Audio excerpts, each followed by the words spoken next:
निर्माण प्रक्रिया के आधार पर जो वर्गीकरण किया गया है पर्वतों का, वो मुख्यतः इन 5 भागों में किया गया है: folded, block, dome, accumulation and complex. Folded जो पर्वत हैं, इनका निर्माण पृथ्वी के आंतरिक शक्तियों द्वारा जो सतह पर मोड़ या वलय पड़ जाता है धरातल पर, उसके द्वारा होता है। ये मोड़ या सतह बलित होता है, इसलिए इसको बलित पर्वत या मोड़दार भी पर्वत कहते हैं। तो मुख्य रूप से इसको लोग बलित पर्वत के नाम से भी जानते हैं या मोड़दार पर्वत के नाम से जानते हैं। ये भी दो तरह का होता है, निर्माण प्रक्रिया के आधार पर दो तरह का होता है। पहला अगर आप कह सकते हैं कि पहला इसमें जो कि नवीन है और दूसरा जो है प्राचीन है। नवीन और प्राचीन दो भागों में इसको बांटा गया है, नवीन तथा प्राचीन दो भागों में बांटा गया है।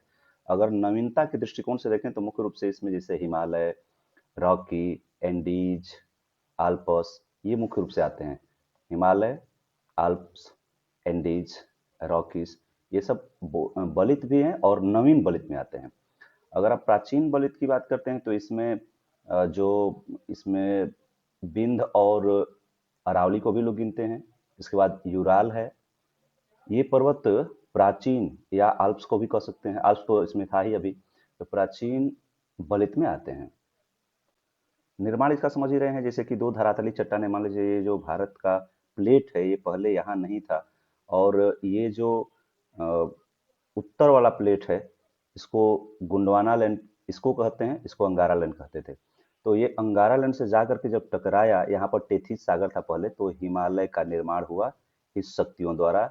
जब ये दोनों प्लेट टकराए आंतरिक शक्तियों द्वारा, तो हिमालय का निर्माण हुआ, बीच से उभरा ये। इसी तरह से इन सभी का निर्माण होता है। दूसरा है ब्लॉक, या इसे अवरोधी के नाम से भी जानते हैं। ब्लॉक या अवरोधी, या इसको भ्रंश पर्वत भी कहते हैं।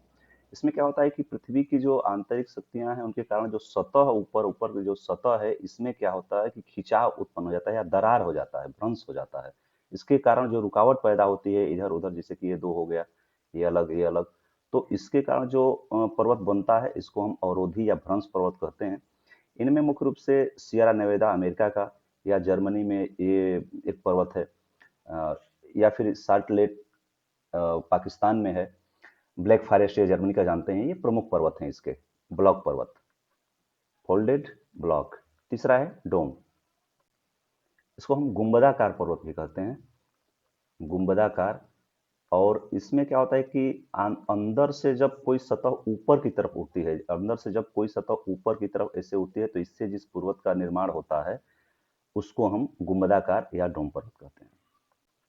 चौथा है एकुमुलेशन, या इसको संग्रहित भी कहते हैं, संग्रहित पर्वत। संग्रहित शब्द से ही पहचान हो जाती है कि पृथ्वी के धरातल पर तमाम सारे बालू, पत्थर, चट्टान आदि के इकट्ठा होने के बाद जो पर्वत बनता है, उसे हम संग्रहित पर्वत कहते हैं। मुख्यतः ज्वालामुखी विस्फोट के समय जो संग्रहित होता है इन सभी चीजों का, उससे मुख्यतः इसका निर्माण होता है, इसलिए कहीं कहीं इसको ज्वालामुखी पर्वत के नाम से भी जाना जाता है। नंबर 5 है कॉम्प्लेक्स। कॉम्प्लेक्स का मतलब जटिल, जटिल या मिश्रित पर्वत, जटिल या मिश्रित पर्वत भी इसको कहते हैं। इसमें संरचना के दृष्टिकोण से देखें तो बेहद कॉम्प्लेक्स दृष्टिकोण पाया जाता है। इसका मतलब ये है कि बेहद जटिलता होती है, निर्णय कर पाना बेहद कठिन होता है कि किस तरह का पर्वत है, उसको हम कॉम्प्लेक्स पर्वत के नाम से जानते हैं। अभी आप कुछ देख रहे हैं विश्व की प्रमुख पर्वत श्रेणियां, जो कि अनेक महाद्वीपों की है। उत्तरी अमेरिका का रॉकी पर्वत सबसे लंबी पर्वत श्रृंखला है। ये पर्वत श्रृंखला मतलब रेंज एक अलग बात है, पर्वत एक अलग बात है, पर्वत चोटी एक अलग बात है, हम अलग अलग से पढ़ेंगे, लेकिन ये रेंज हैं सभी। रॉकी पर्वत श्रेणी उत्तरी अमेरिका में। एंडीज जो दुनिया की सबसे लंबी पर्वत श्रेणी है, ये दक्षिण अमेरिका में, देख रहे हैं पश्चिमी घाट पर चिली आदि देशों में फैली हुई है, फिर इसको हम पढ़ेंगे अलग से। ग्रेट डिवाइडिंग रेंज ये ऑस्ट्रेलिया में है, जबकि हिमालय भारत के ऊपर, और ह्यूराल जो कि एशिया और यूरोप का बंटवारा भी करता है, एशिया यूरोप का। आल्प्स जो कि इटली के ऊपर ऐसे ही जैसे भारत के ऊपर हिमालय, मतलब ये यूरोप में। ये कुछ प्रमुख पर्वत श्रेणियां हैं दुनिया की। एक एक महाद्वीप करके आइए देखते हैं। अभी आप एशिया के कुछ प्रमुख पर्वत श्रेणियों को देख रहे हैं। ऊपर से शुरू करते हैं, यूराल पर्वत श्रेणी। ये इस दृष्टिकोण से बेहद महत्वपूर्ण हो जाती है कि एशिया और यूरोप का बंटवारा करती है। दो पर्वत श्रेणियां, यूराल और यहाँ पर काकेकस, ये काकेकस है, ये यूराल है। ये एशिया यूरोप के बंटवारे में काम आते हैं, जैसे कि ये काला सागर, कैस्पियन सागर, ये भी उसमें है, बंटवारे में काम आते हैं। तो ये रूस का हिस्सा है, दोनों तरफ, इधर भी रूस इधर भी रूस, लेकिन इसके इधर जो है ये यूरोप है और ये एशिया है। जो एशिया में रूस का हिस्सा पड़ता है उसे हम साइबेरिया के नाम से अक्सर ये जानते हैं। ये साइबेरिया प्रांत है, ये जो दिख रहे हैं सब साइबेरिया प्रांत में स्थित है। ये हो गया। इसके बाद ये बरखोनियास्क है। बरखोनियास्क श्रेणी भी साइबेरिया, उत्तरी साइबेरिया प्रांत में ही पड़ती है। इसके बाद सायोन श्रेणी है, बहुत प्रसिद्ध नहीं है। अल्ताई श्रेणी बहुत प्रसिद्ध है, ये पूछता है। ये भी कोलवामा श्रेणी भी बहुत पूछता है। अल्ताई श्रेणी मध्य एशिया में हो गई, जबकि कोलवामा श्रेणी जो है पूर्वी एशिया में, साइबेरिया प्रांत के पूर्वी एशिया में, जापान सागर के ऊपर, ये बल्कि जो सागर है यहाँ पर जापान सागर कहते हैं, ये उसके ऊपर पड़ रहा है। तो कोलवामा श्रेणी, बरखोनियास श्रेणी, सायोन श्रेणी, ये सब श्रेणियां, या अल्ताई श्रेणी भी, ये साइबेरिया प्रांत की श्रेणियां हैं। अल्ताई श्रेणी मध्य एशिया में है। कुछ और अगर नीचे देखते हैं, पश्चिम एशिया की तरफ आते हैं यहाँ पर, तो काकेकस तो आपने देख लिया था। काकेकस पर्वत जो है काला सागर और ये कैस्पियन सागर, काला और कैस्पियन सागर के बीच वाला जो काकेकस राज्य है, उसमें ये काकेकस राज्य भी है। काकेकस देश कहते हैं काकेकस पर्वत के आसपास के देशों को। तो इसमें ये बंटवारा करता है एशिया और यूरोप के बीच। ये कुर्दिस्तान की श्रेणी है, ये भी बहुत प्रसिद्ध है, कुर्दिस्तान की श्रेणी। और ये टारस की श्रेणी जो है, जो कि तुर्की में पड़ती है। आपका तुर्की देश है जो मुख्य रूप से एशिया में पड़ता है, थोड़ा सा हिस्सा इधर यूरोप वाले हिस्सा में जाता है, लेकिन मुख्य रूप से एशिया का ही ये गिना जाता है। और टारस जलसंधि एक अलग है, लेकिन ये यहाँ पर आप जो तुर्की में देख रहे हैं, ये टारस पर्वत श्रृंखला है, ये कुर्दिश पर्वत श्रृंखला है। इसके बाद इधर आए पश्चिम एशिया के कुछ और हिस्सों में, यहाँ पर पहले आप देख लें, ये बहुत जरूरी है। इसके बाद ये हिंदू कुश, सुलेमान और ये किरथर, किरथर, हिंदू कुश, सुलेमान, किरथर, नाम पूरा पूरा नहीं लिखा गया है जो जो कमी के चलते। हिंदू कुश, सुलेमान और किरथर श्रेणियां हैं, आप देख रहे हैं, भारत के पश्चिम में, अरावली के पश्चिम में, बल्कि पाकिस्तान और अफगानिस्तान, मुख्य रूप से पाकिस्तान और कुछ यहाँ पर अफगानिस्तान में लेकर के हिंदू कुश, सुलेमान और किरथर श्रेणियां, ये तीनों यहाँ बेहद महत्वपूर्ण हैं। अगर इसके बाद इधर की बात करें, आप यहाँ पर कुछ देख रहे हैं, ये तिएन्नान, कुलनान, इस तरह से नान करके श्रेणियां यहाँ पर की, बल्कि लिख दे रहा हूं, इन सभी के अंत में नान लगा है। ध्यान रखना कि नान नहीं बल्कि शान लगा है, इसलिए इसको एक बार फिर से लिख दे रहा हूं, शान लगा है इन सभी के अंत में। तिएन शान, अल्तुन शान, कुल्लुन शान और नान शान। फिर से इनको देखें आप, तिएन शान श्रेणी है, अल्तुन शान श्रेणी है, कुन्नान श्रेणी है और नान शान श्रेणी है। ये सभी यहाँ से हिमालय से देख रहे हैं किस क्षेत्र में है, चाइना और मध्य एशिया वाले क्षेत्र तक फैले हुए हैं। ये बहुत प्रमुख श्रेणियां हैं, इसको भी पूछता है, इसको भी घेर दे रहा हूं, जैसे कि यहाँ पर आपने देखा था ये प्रमुख श्रेणियां। पश्चिम एशिया में कुछ और हैं, जो कि ये जाग्रिस श्रेणियां हैं।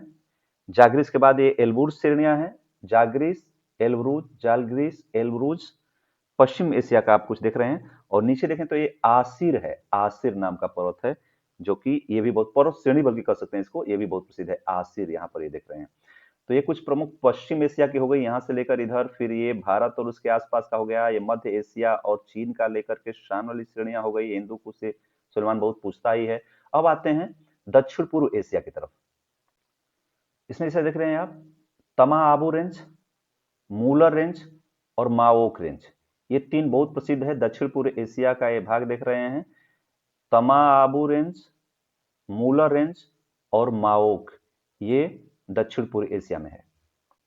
यहाँ एक और देख रहे हैं आप, पर्वत है, पर्वत श्रृंखला नहीं कहेंगे इसको, पर्वत कहना ही उचित है। फ्यूजियामा ज्वालामुखी पर्वत है, ये जापान में स्थित है, ये भी बहुत प्रसिद्ध है, इसलिए इसको प्लेस कर दिया गया है।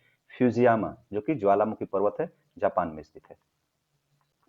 भारत की बात अगर करें तो बाद में हमें फिर से भारत का जो फिजिकल पढ़ते समय पढ़ना ही होगा, लेकिन अभी ये देख रहे हैं कि अरावली की श्रेणी है, बिंद, इसके बाद सतपुड़ा, पश्चिमी घाट, पूर्वी घाट, यहाँ पर आप कहें तो ये श्रेणियां जो कि ब्लू माउंटेन कहते हैं, नीलगिरी पर्वत, तो ये हो जाएगा। लेकिन इन सभी को हमें बाद में पढ़ना है। बढ़ते हैं अगले महाद्वीप की तरफ।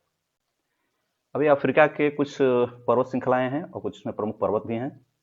जैसे ऊपर से देखते हैं एटलस पर्वत श्रृंखला।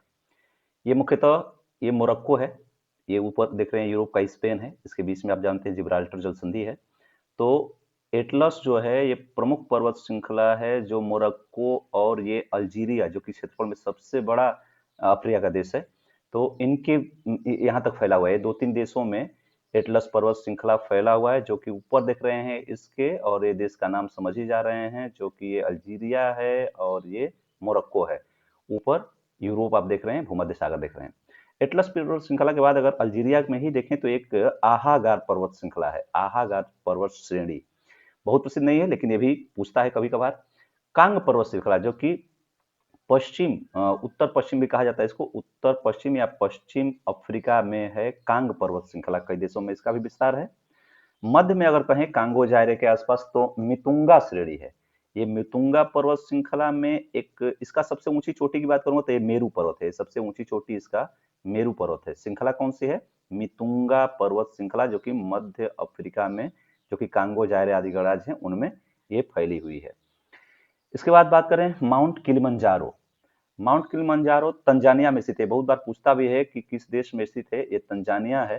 तो माउंट किलिमंजारो तंजानिया में स्थित है और ये सबसे ऊंचा पर्वत, ये सबसे जो है ऊंचा पर्वत है, ज्वालामुखी पर्वत है इस महाद्वीप का। अफ्रीका महाद्वीप का सबसे ऊंचा पर्वत जो है ज्वालामुखी पर्वत है। शांत ज्वालामुखी है। 5,895 मीटर की इसकी ऊंचाई है। माउंट किलिमंजारो कहते हैं, तंजानिया में स्थित है। ये सारे क्वेश्चन इस पर पूछता है। इसके बाद एक श्रेणी है मुचिंगा। ये तंजानिया आदि दो तीन देशों में यहाँ पर फैली हुई है। मुचिंगा ये मितुंगा श्रेणी थी, ये मुचिंगा श्रेणी है। ये दोनों का ध्यान रखना है।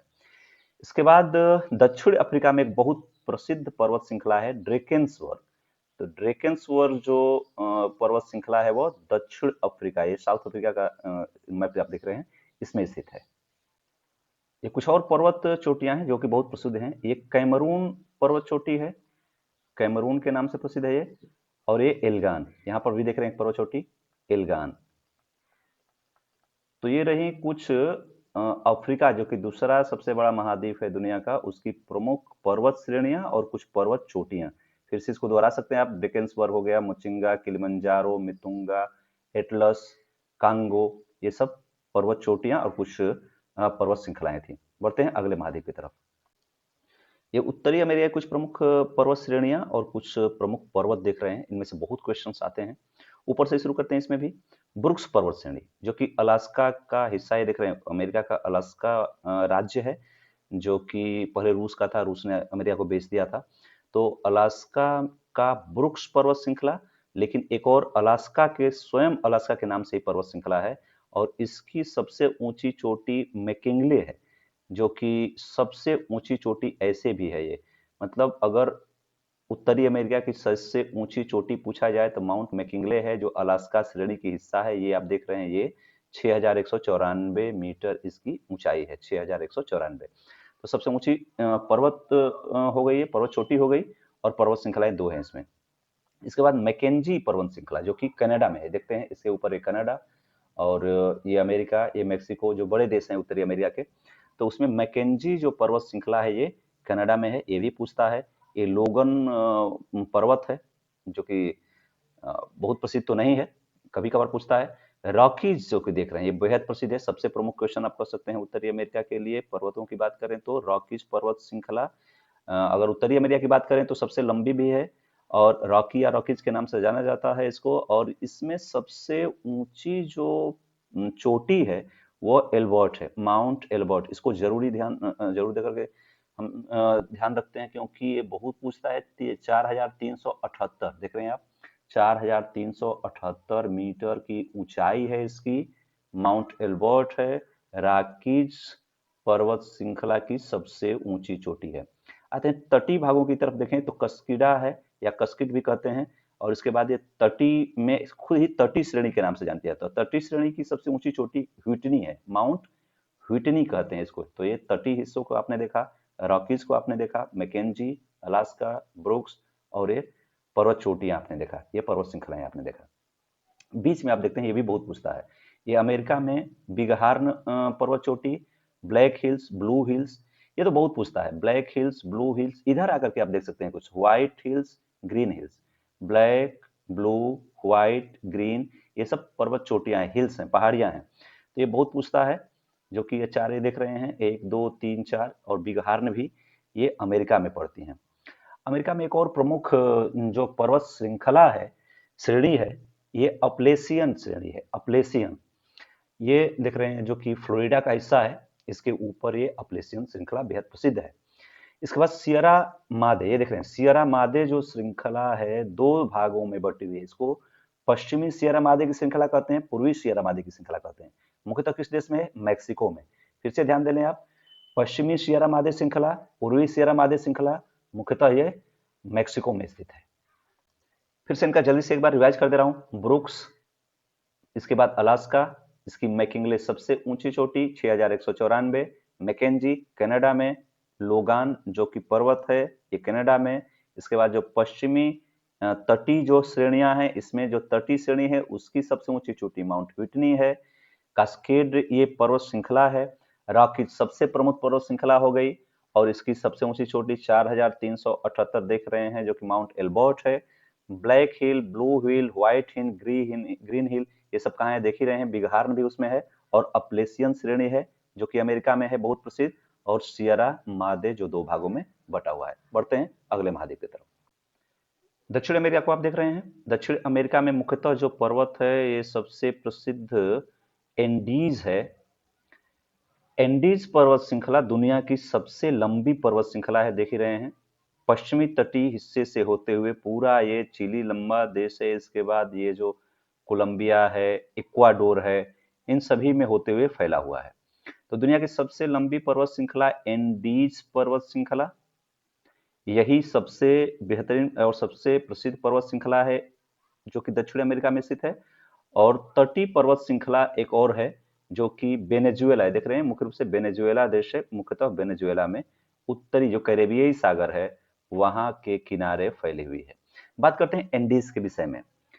ऊपर से ही ये माउंट कोटोपेक्सी है। कोटोपेक्सी जो है दुनिया की सबसे ऊंची सक्रिय ज्वालामुखी में आती है। माउंट कोटोपेक्सी दुनिया की सबसे ऊंची ज्वालामुखी, इक्वाडोर देख रहे हैं, इक्वाडोर है, ये छोटा सा देश जो है इक्वाडोर है, ये माउंट कोटोपेक्सी दुनिया की सबसे ऊंची सक्रिय ज्वालामुखी। लेकिन अगर दुनिया की सबसे ऊंची निष्क्रिय ज्वालामुखी की बात करेंगे तो यहां आप देखेंगे ये ओजस डेल सेलेडो है। ये चिली में है, और ये भी इंडीज का, मतलब इंडीज पर्वत श्रृंखला का ही हिस्सा है। फिर से ओजस डेल सेलेडो जो कि चिली में है, ये दुनिया की सबसे ऊंची शांत ज्वालामुखी या मृत ज्वालामुखी है, जबकि सबसे ऊंची सक्रिय ज्वालामुखी कोटोपेक्सी में आती है, कोटोपेक्सी है जो कि इक्वाडोर में है। एक और है इस पर प्रसिद्ध ऊंची चोटी, चिम्बराज।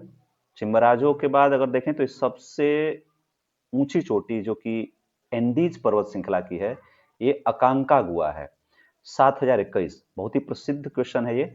अकांकागुआ सबसे ऊंची चोटी है, ये पूरे दक्षिण अमेरिका की, ऐसे भी पूछ सकता है, या एंडीज पर्वत श्रृंखला की सबसे ऊंची चोटी अकांकागुआ 7021 देख रहे हैं, एंडीज पर्वत श्रृंखला पे स्थित है।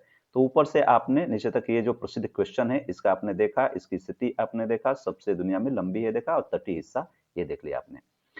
इतना इसमें प्रसिद्ध है। पर्वतों की बात करें तो पठार वगैरह बहुत सारे इसमें क्वेश्चंस हैं, लेकिन नदियां जैसे आप पढ़े थे, तो अगले अगले वीडियो में जैसे जैसे बढ़ता जाएगा वैसे इसमें होता जाएगा। चलते हैं अगले वीडियो, अगले जो महाद्वीप है उसके तरफ, जो कि दो बचे हुए हैं, जो यूरोप है और ऑस्ट्रेलिया है। यूरोप की पर्वत श्रृंखलाओं को देखें तो सबसे प्रसिद्ध पर्वत श्रृंखला आल्प्स की पर्वत श्रृंखला है, आल्प्स के नाम से जाने जाती है। इटली एक कंट्री देख रहे हैं, इटली के ऊपर उसी तरह से जैसे हिमालय है भारत के ऊपर, तो ये सबसे प्रसिद्ध हो जाता है इस महाद्वीप के दृष्टिकोण से देखें तो पर्वत श्रृंखला आल्प्स पर्वत श्रृंखला है ये। इसके बाद ऑस्ट्रिया, ये स्विट्जरलैंड, फ्रांस आदि देशों में फैला हुआ है। इसकी सबसे ऊंची चोटी, जो कि सबसे ऊंची चोटी भी है इस महाद्वीप की, ये है माउंट ब्लांक, जो 4860 मीटर ऊंची है। तो आल्प्स सबसे प्रसिद्ध हो गया। उसके ऊपर देखें आप तो एक वासजेज पर्वत श्रृंखला है, वासजेज नाम की पर्वत श्रृंखला है, जो फ्रांस और जर्मनी, देखिए ये फ्रांस है, पीछे आप जब जो लोग राजनैतिक मैप पढ़े हैं पूरी दुनिया का, वो मैपिंग कर दी गई है, तो उनको तो आराम से आ रहा होगा। नहीं अगर पढ़े हैं तो निश्चित रूप से जाकर के पीछे एक बार ससरी निगाह से इसे ही देखना चाहिए, जिससे कि ये जो कंट्रीज आते हैं वो पहले से ही तैयार रहे। विधिवत जो है उसमें बताया गया एक एक कंट्री करके, जो मुख्य कंट्रीज हैं उसमें, तो ये अगर याद है तो समझने में आसानी होती है। तो ये फ्रांस हो गया और ये जर्मनी। तो फ्रांस और जर्मनी के बीच अगर कोई सीमा का निर्धारण करता है पर्वत श्रृंखला के दृष्टिकोण से बात करें तो वास्यज पर्वत श्रृंखला है। इसके बाद ये देख रहे हैं पेरिनाज पर्वत श्रृंखला। पेरिनाज पर्वत श्रृंखला स्पेन और फ्रांस के बीच सीमा का निर्धारण करती है। फिर से देख लें, पेरिनाज पर्वत श्रृंखला है जो फ्रांस और स्पेन के बीच सीमा निर्धारण करती है। ये कार्डिलेरा की पहाड़ियां हैं। ये आप जानते हैं ये स्पेन है और ये पुर्तगाल है। ये पुर्तगाल है और ये स्पेन है। तो यहाँ पर ये दोनों के बीच कार्डिलेरा की पहाड़ियां हैं, ये भी बहुत प्रसिद्ध हैं। नीचे अगर आके देखते हैं तो ये कुछ प्रसिद्ध देख रहे हैं ज्वालामुखी पर्वत, स्ट्राम्बोली, विसुवियस, एटना। जब आप ज्वालामुखी पढ़ेंगे तो उसके समय में भी फिर से आपको ठीक से इसको पढ़ना पड़ेगा, लेकिन ध्यान देने यहाँ पर ये बेहद जरूरी है। स्ट्राम्बोली, विसुवियस और एटना, जो या तो जो इटली देख रहे हैं उसके दक्षिणी हिस्से में इटली या इटली के किसी द्वीप पर, जैसे विसुवियस हो गया ये है, तो यहाँ पर स्थित है ये। स्ट्राम्बोली को आप जो भूमध्य सागर है उसका प्रकाश स्तंभ भी कहते हैं, स्ट्राम्बोली। तो ये कुछ प्रसिद्ध ज्वालामुखी पर्वत हो गए। अल्पस आपने देख लिया, वास्टिस देख लिया, पेरिनाज, कार्डिलेरा। इधर आकर देखें तो बाल्कन पर्वत श्रृंखलाएं हैं और आसपास के देशों को बाल्कन कंट्रीज कहते भी हैं, जो कि ये काला सागर है, काला सागर के ठीक जस्ट ऊपर यहाँ पर बाल्कन पर्वत श्रृंखला है। काकेकस और रिडाल आपने पहले से ही देखा है। बचता है ऑस्ट्रेलिया, उसको भी देख लेते हैं। ये ऑस्ट्रेलिया देख रहे हैं। ऑस्ट्रेलिया में सबसे लंबी पर्वत श्रृंखला की बात करेंगे तो ये ग्रेट डिवाइडिंग रेंज देख रहे हैं आप, जो कि पूर्वी ऑस्ट्रेलिया या उत्तरी पूर्वी ऑस्ट्रेलिया तक फैला हुआ कह सकते हैं। ग्रेट डिवाइडिंग रेंज जो कि ऑस्ट्रेलिया की सबसे लंबी पर्वत श्रृंखला है, और इसकी सबसे ऊंची चोटी की बात अगर करूं तो माउंट कोसियुस्को है। माउंट कोसियुस्को सबसे ऊंची पर्वत चोटी है ग्रेट डिवाइडिंग रेंज की, और सबसे लंबी पर्वत श्रृंखला की बात करेंगे तो ग्रेट डिवाइडिंग रेंज ही है ऑस्ट्रेलिया में। उसके नीचे एक और श्रेणी है, वल्यू श्रेणी कहते हैं इसको। वल्यू छोटी सी श्रेणी है, लेकिन उसके नीचे देख रहे हैं तो ये ऑस्ट्रेलियाई आल्पस के नाम से जाना जाता है। अच्छा, आल्पस यहाँ भी देख रहे हैं आप, ये दक्षिण का आल्पस कहलाता है। इसकी अगर बात करूं तो मैं लिखता हूँ इसको दक्षिण का आल्पस, जो कि न्यूजीलैंड में है। तो दक्षिण का आल्पस, ऑस्ट्रेलिया आल्पस, जबकि आल्पस मुख्य रूप से आप यूरोप का सबसे प्रमुख पर्वत पढ़ चुके हैं थोड़ी देर पहले आप, तो ये ध्यान रखें, ऐसे पूछता है। तो ये ऑस्ट्रेलियन आल्पस हो गया। इस इधर की ये सभी हो गई। अगर बीच में देखें तो कुछ पर्वत श्रेणियां हैं जिनमें रेनोल्ड पर्वत श्रेणी, बीच में मैकडोनेल पर्वत श्रेणी, ये बहुत प्रसिद्ध है। मैकडोनेल पर्वत श्रेणी पूछता है। ग्रे हिल्स है, ये भी पूछता है यहाँ पर। ग्रे हिल्स ऑस्ट्रेलिया में है। ऐसे तो व्हाइट, ब्लू आदि आप पढ़े हैं अमेरिका में, लेकिन ग्रे हिल की बात करें तो ऑस्ट्रेलिया में है ये। और इधर आप बात कर रहे हैं रेनोल्ड हो गया, मैकडोनल पर्वत श्रेणी हो गई, ये ब्रोकन हिल्स हैं, श्रेणी नहीं है, हिल्स की बात करते हैं, ब्रोकन हिल्स है ये। और ये किलेंजर या फिलेंजर की कहते हैं, ध्यान रखें, फिलेंजर की पर्वत श्रृंखला है। फिलेंजर ब्रोकन हिल्स है ये। मैकडोनल पर्वत श्रृंखला है, ग्रे हिल्स हैं, और रेनोल्ड्स हैं, ये बीच में हो गई। और मध्य ऑस्ट्रेलिया मतलब आप कह सकते हैं। अगर आप पश्चिम ऑस्ट्रेलिया की बात करें तो मुख्य रूप से डार्लिंग की पर्वत श्रेणियां है। हालांकि आप नदियों में भी पढ़ चुके हैं, लेकिन पहाड़ियां भी डार्लिंग की पहाड़ियां हैं, और हेमशले की भी पहाड़ियां हैं जो कि पश्चिम ऑस्ट्रेलिया में। तो डार्लिंग और हेमशले की पर्वत श्रेणियां जो हैं ये मुख्यतः पश्चिम ऑस्ट्रेलिया में है। हालांकि मर्रे और डार्लिंग पर्वत श्रेणी, ये नदियां भी आप पढ़ चुके हैं यहाँ पर, मर्रे और डार्लिंग नदियां, जो कि सबसे लंबी नदी। अगर इधर बात करें, जो दूसरा सबसे बड़ा देश है ऑस्ट्रेलिया महाद्वीप में, न्यूजीलैंड, जिसको दक्षिण का ब्रिटेन भी कहते हैं, तो उसमें सबसे प्रमुख पर्वत यही दक्षिण आल्पस के नाम से ही जाना जाता है। अगर उसके दूसरे बड़े द्वीप जो कि उत्तरी भाग में है, अगर उसमें बड़ी पर्वत श्रेणी की बात करें तो राउ कुमरा है, राउ कुमरा पर्वत श्रेणी है, लेकिन सबसे प्रसिद्ध इसमें आल्पस श्रेणी है। तो ये ऑस्ट्रेलिया महाद्वीप हुआ। सभी महाद्वीपों का हो गया है। अगले वीडियो में कुछ और लेकर के, जो कि भौगोलिक मानचित्रण पर आधारित होगा। उसका विषय वस्तु रहेगा। बंद करते हैं।